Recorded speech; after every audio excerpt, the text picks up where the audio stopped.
island of the sun. Ancient, modern, urban, yet rustic. It is a spectacular explosion of scenery. Many flavors that excite the spirit, the soul, and every taste bud.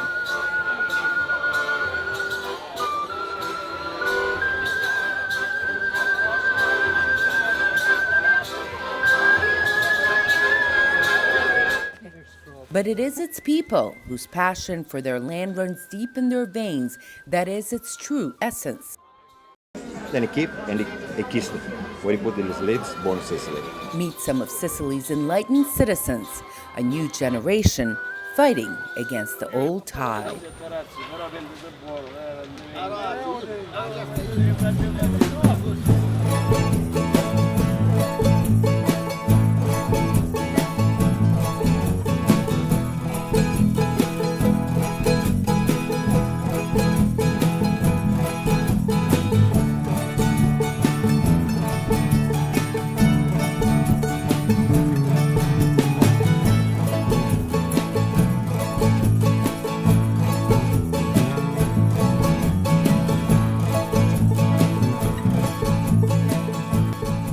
The only thing that people know about Sicily is mafia, and we don't want to neglect that.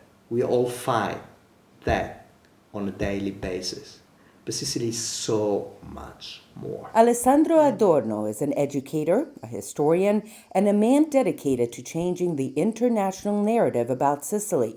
Alessandro is the founder and director of the first Italian language school south of Rome. The Center for Italian Studies Babylonia is located in historic Taormina. It's an island so full of art, so full of history, so full of culture, that for me it was really a pity that international people who wanted to study Italian language and Italian culture didn't have an opportunity to study that in the south of Italy. Because of its critical geographic location and rich resources, Sicily has been conquered and impacted by a wide range of civilizations dating back more than 2,500 years. The Greeks, the Romans, the Arabs, the Normans, and the Spanish are only some who left their mark on Sicily. I would like people to say, oh, you're from Sicily.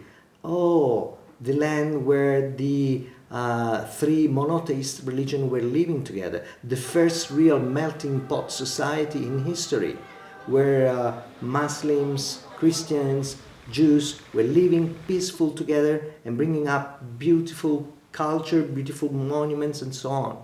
I like people to say, oh, Sicily, where the poetry was born. As a father of a newborn, Alessandro is fighting to ensure that his son grows up in a world that understands Sicily's rich history and its vast cultural, artistic, and intellectual contributions. What do you want the world to know about Sicily?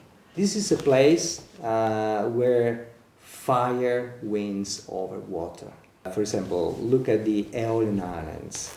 You see those volcanoes coming up from the water, and volcanoes are fire, and the fire wins over the water.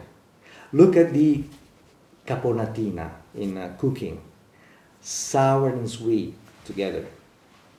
Look at the Etna eruptions that can destroy things, but on the same time, the ashes are the best fertilizer, and so we grow beautiful fruits and vegetables and stuff. Look at the mafia and anti-mafia. Unfortunately, Sicily is associated with mafia, but people do not think enough that most of the people who fight against the mafia are Sicilians as well. They are brave, courageous, proud Sicilians that want to get this island rid of this cancer. And but the spotlight is there. It's not on these on these guys.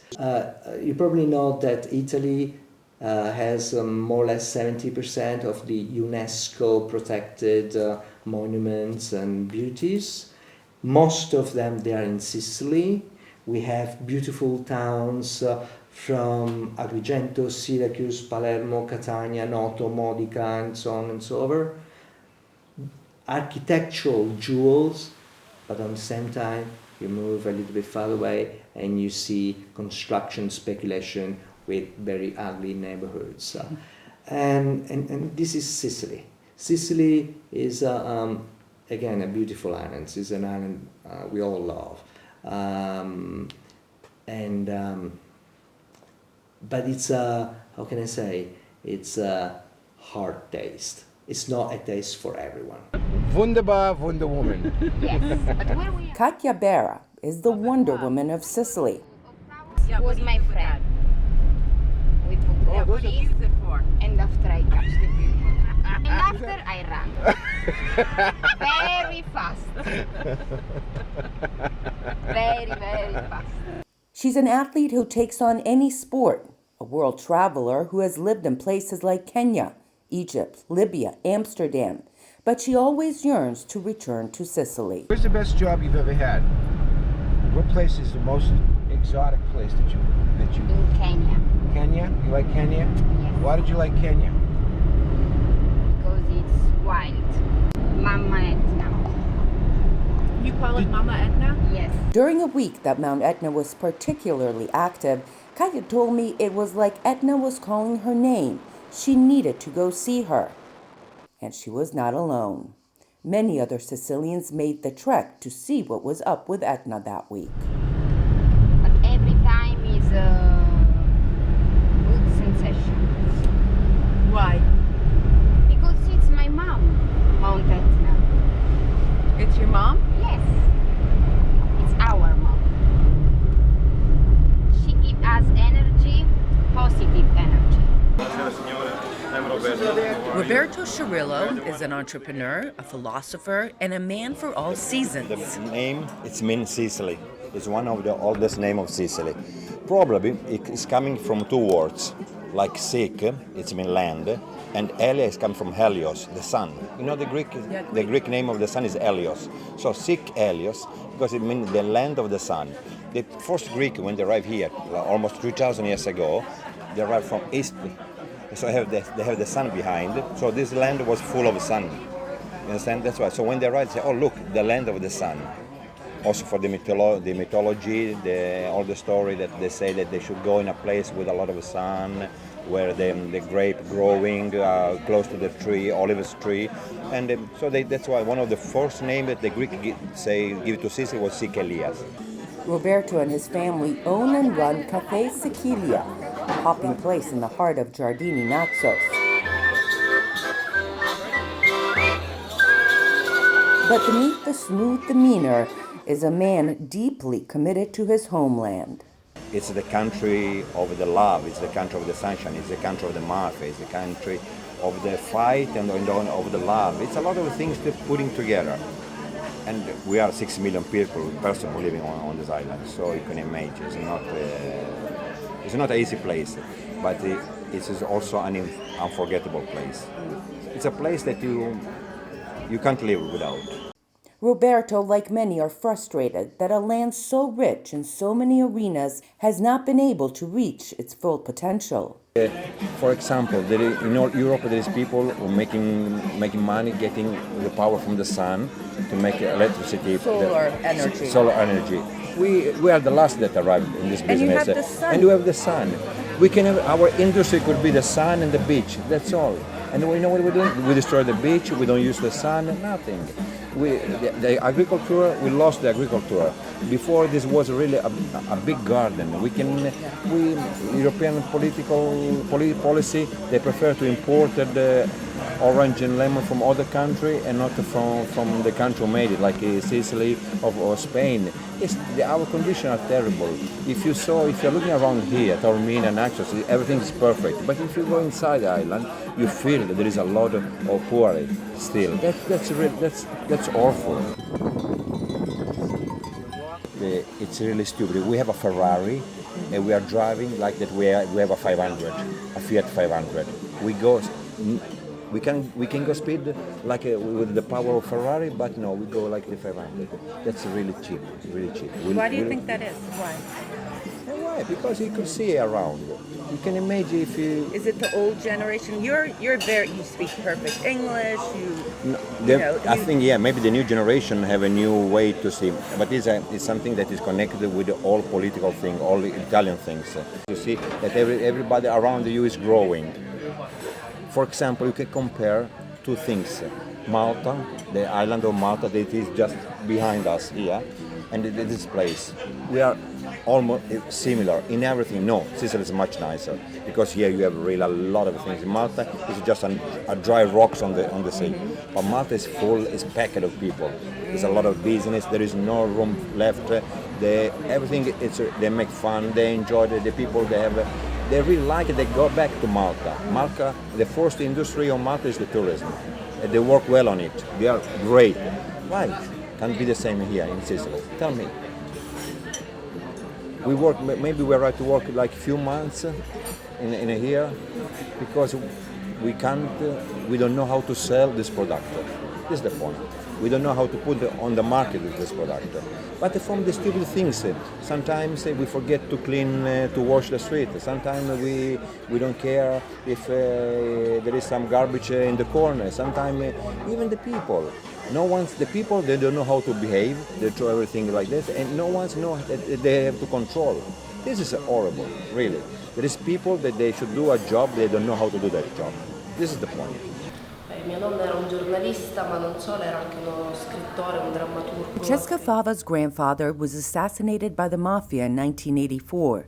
Giuseppe, or Pippo Fava, was one of the most well-known investigative journalists, writers, and playwrights in Sicily. He was not just a journalist, he wrote different books, he was a painter, he was a scriptwriter, mainly he was the most important anti-mafia journalist in Italy. All his works and plays were connected towards, he wanted basically to report what was wrong in this city in terms of corruption and organized crime. As a psychologist, Francesca takes inner-city boys and teaches them sailing. Di fare questo perché sono una psicologa e voglio intervenire per migliorare la qualità della vita delle persone e dare una scelta, un'opportunità in più ai ragazzi che si trovano costretti a delinquere.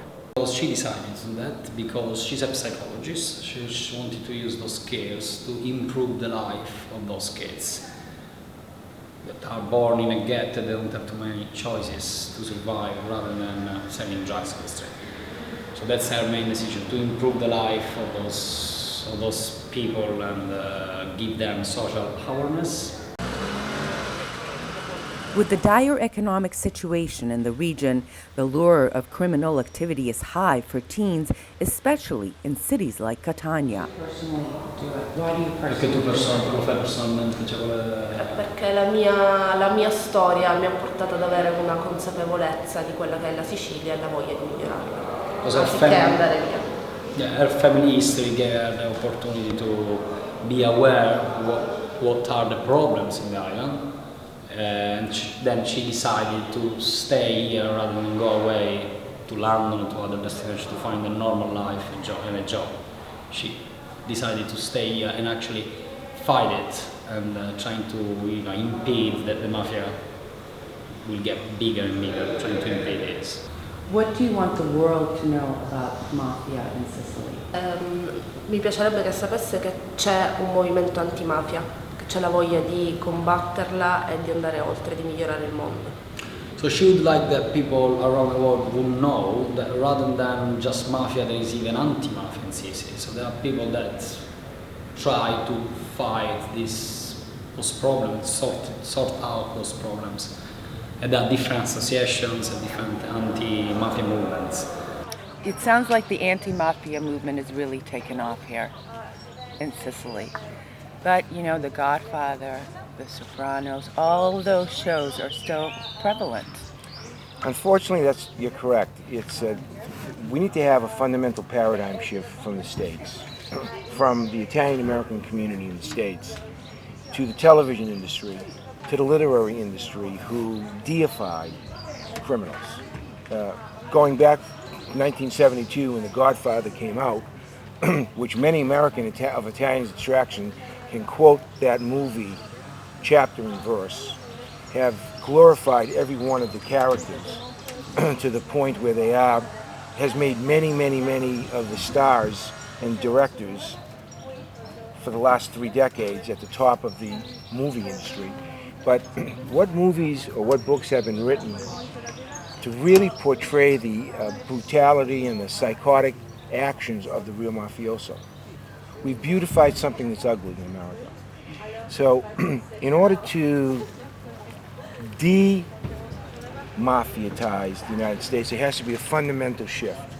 There are many people in the States, the Italian Anti-Defamation League, for example, who have been chronically fighting this, but they're the voice in the wilderness. I would like to see the American television network, but basically paint a narrative on how America thinks, begin to portray the heroes, those who fight the mafia. And that's what we're doing. Yep. Sicily, even with its scars, it sparkles, ready for the rest of the world to see its true brilliance. My wish is that when my son will travel around the world and say, I was born in Sicily, he doesn't have to listen to stereotypes. I hate stereotypes.